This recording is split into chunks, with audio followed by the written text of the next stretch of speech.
आपल्या नारायणगाव नगरीमध्ये पुन्हा एक नवीन हॉस्पिटल सुरू होते। एक गरीबाचा मुलगा, शेतकऱ्याचा मुलगा आज डॉक्टर झाला आहे आणि त्यांनी हॉस्पिटल प्रथम नारायणगावात टाकलंय। काय तुमची भावना, काय प्रतिक्रिया? नाही, अभिमानास्पद विषय आहे। एक शेतकऱ्याचा मुलगा आज हॉस्पिटलमध्ये डॉक्टर होऊन आज स्वतःचं असं हॉस्पिटल करतोय।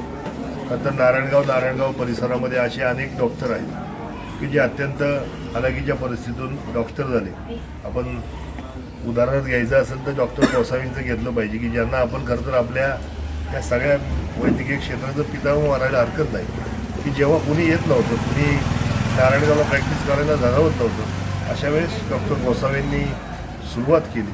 मग त्याच्यानंतर आजही वयाच्या 87-88व्या वर्षीसुद्धा ते आजही कार्यरत आहेत आणि अभिमानास्पद गोष्ट आहे। कारण त्यांनासुद्धा परिस्थितीची जाण होती आणि परिस्थिती सर्वसामान्य कुटुंबातून जर एखादा मुलगा आला किंवा एखादा विषयाला जर घेऊन काम केलं तर निश्चित स्वरूपात त्याला परिस्थितीची आणि सर्वसामान्य लोकांची जाण असते आणि त्या माध्यमातून खरं तर चांगलं काम उभं राहू शकतं।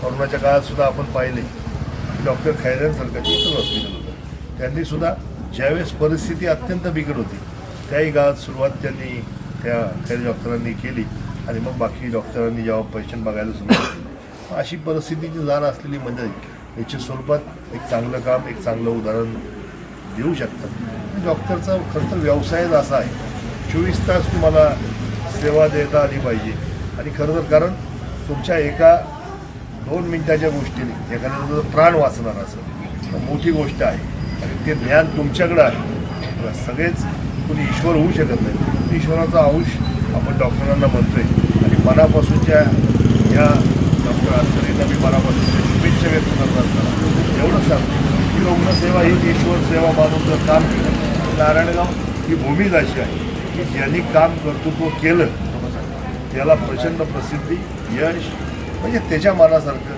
सगळंच त्याला मिळतंय आणि मुक्ताईचा आशीर्वाद। नारायणगाव नगरी सगळ्यांना पावते।